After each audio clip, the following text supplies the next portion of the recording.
Hello दोस्तों, मैं हूं आपका दोस्त एडवोकेट शिवेंद्र प्रताप सिंह। आज हम आपको बताएंगे, अक्सर पति पत्नी का जब भी विवाद होता है तो पत्नी आवेश में आकर या यूं कहें कुछ अधिवक्ताओं से राय मशवरा लेकर फर्जी केस अपने पति पे कर देती है, अपने ससुराली जनों पे कर देती है। तो ऐसी स्थिति में, हालांकि मेरा ये कहना नहीं है कि सारे केस फर्जी होते, माफ़ करिएगा आज आवाज़ ज़रा भारी है क्योंकि तबीयत का कुछ इशू है, कुछ तबीयत गड़बड़ चल रही है। देखिए, बात ये नहीं है कि सारे केस फर्जी हो रहे हैं, लेकिन मैक्सिमम केस आप देखो कि क्यों पति के फेवर में डिसाइड हो रहा है।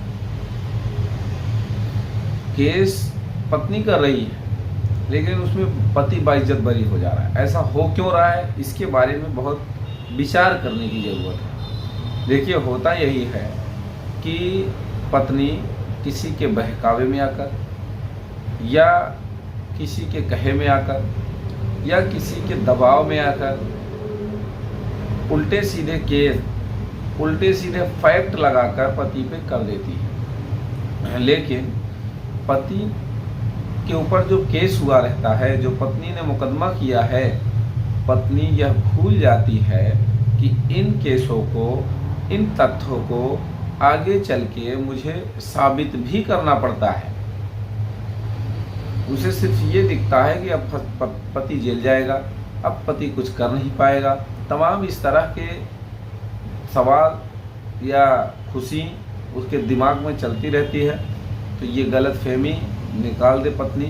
दूसरी बात ये, अगर वास्तव में पत्नी के साथ गलत हुआ है तो वो जो गलत हुआ है, जिस तरह से उसको टॉर्चर किया गया है, जिस तरह से उसे मार पिटाई की गई उसके साथ, जिस तरह से उसके साथ घरेलू हिंसा की गई है, जिस तरह से दहेज मांगने के लिए दहेज प्रताड़ना की गई है, सेम उसी वे में और बिना डिले करे पत्नी को एफआईआर करना चाहिए।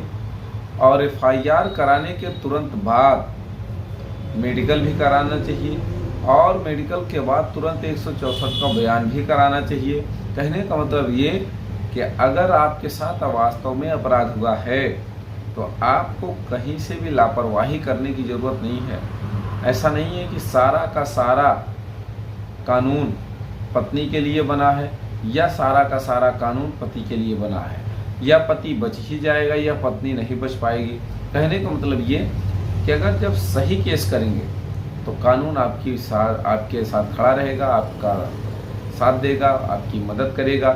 लेकिन यही अगर आप कानून का दुरुपयोग करेंगी, कानून के साथ खिलवाड़ करेंगी, कानून में दी गई धाराओं या कानून में दिए गए अधिकार, जो स्त्री को, औरत को एक अधिकार दिया गया है, उन अधिकारों का हनन करेंगी, उनका दुरुपयोग करेंगी, तो ऐसा नहीं कि उसमें आपको बेनिफिट मिलेगा।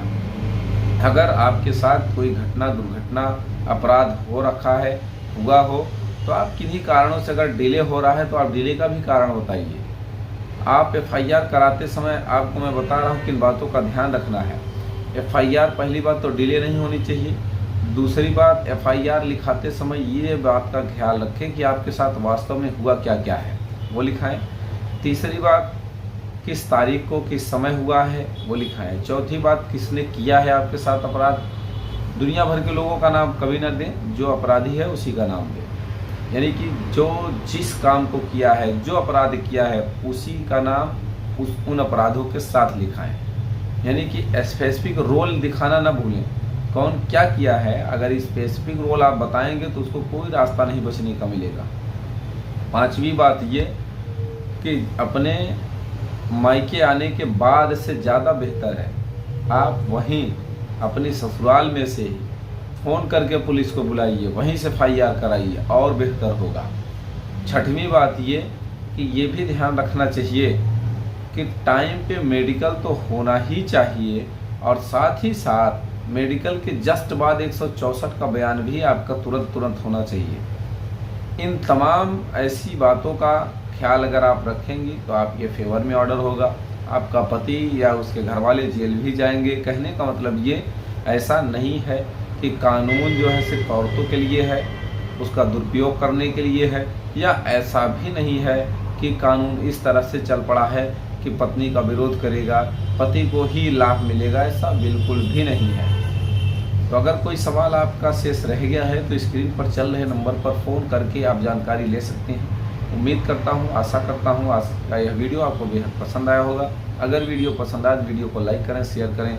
यूट्यूब चैनल SP 72 कानून प्रयागराज को जरूर सब्सक्राइब करें।